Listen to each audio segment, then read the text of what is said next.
नमस्कार, मैं हूं आपके साथ आपकी पत्रकार नैना शर्मा। बहुत बहुत स्वागत करती हूं हमारे YouTube चैनल CCN News 24 के अंदर।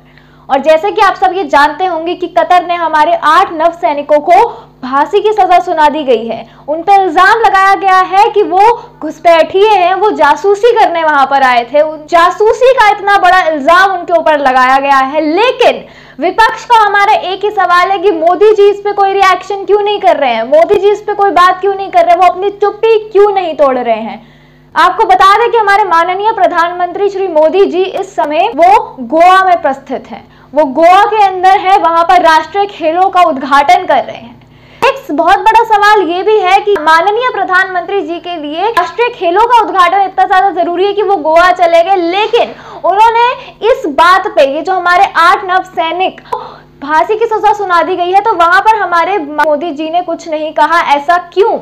उन्होंने अपनी चुप्पी क्यों नहीं तोड़ी? विपक्ष का यही बहुत बड़ा सवाल है कि क्यों मोदी जी अपनी चुप्पी नहीं तोड़ रहे हैं और इस बात पे कुछ क्यों नहीं कर रहे हैं, क्यों कुछ नहीं करा जा रहा है उनसे, क्यों वो कुछ कह नहीं रहे हैं। क्या वहां पर गोवा में रोड शो करना इतना ज्यादा जरूरी है? क्या गोवा में रोड शो करने के लिए उनके पास समय है, लेकिन इतने गंभीर मामले पर बात करने के लिए उनके पास समय नहीं है?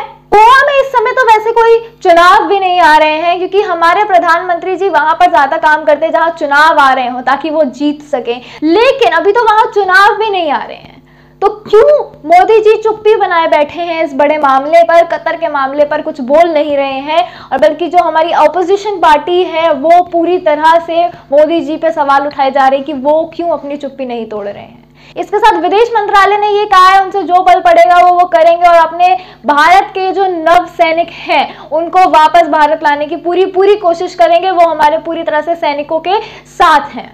चलिए अब आपको बता देती हूँ कि वो 8 नव सैनिक है कौन जिनको वहां पर गिरफ्तार किया गया था। और ये बता दो, ये मामला 2022 से चलता आ रहा है। अगस्त 2022 से ये मामला चलता आ रहा है, और अब इनकी जो हियरिंग चालू हुई थी, इन्हें अगस्त 2022 में अरेस्ट कर लिया गया था। इनकी जो हियरिंग चालू हुई थी वो हुई थी मार्च 2023 में, और अब इन लोगों को फांसी की सजा सुना दी गई है। और इन पे इल्जाम लगाया गया है कि ये घुसपैठिए हैं, ये जासूसी करने आए थे यहाँ पर। नव सैनिकों के बारे में बताती हूँ। उनके नाम है captain Navtej Singh Gill, captain Birendra Kumar Verma, captain Saurabh Vashisht, commander Amit Nagpal, commander Purnendu Tiwari, commander Suganakar Pakala, commander Sanjeev Gupta और सेलर रागेश। ये 8 नव सैनिक हैं जो उस समय अरेस्ट हुए थे, और इनके साथ एक और एक्स सर्विसमैन अरेस्ट हुआ था जो कि कतर का ही था, वहीं का निवासी था, और उसको भी इनके साथ 30 अगस्त 2023 को अरेस्ट किया गया, लेकिन उसको नवंबर के अंदर रिलीज कर दिया गया। और हमारे नव सैनिकों की हियरिंग ही चालू हुई मार्च 2023 में, और अब जाके उनको फांसी की सजा सुना दी गई है। तो क्यों मोदी जी इस पे कोई एक्शन नहीं ले रहे, क्यों वो कुछ नहीं बोल रहे हैं? स्क्रीन पे आपको एक फोटो भी नजर आ रही होगी जिसके अंदर क्या लिखा है मैं आपको बताती हूँ।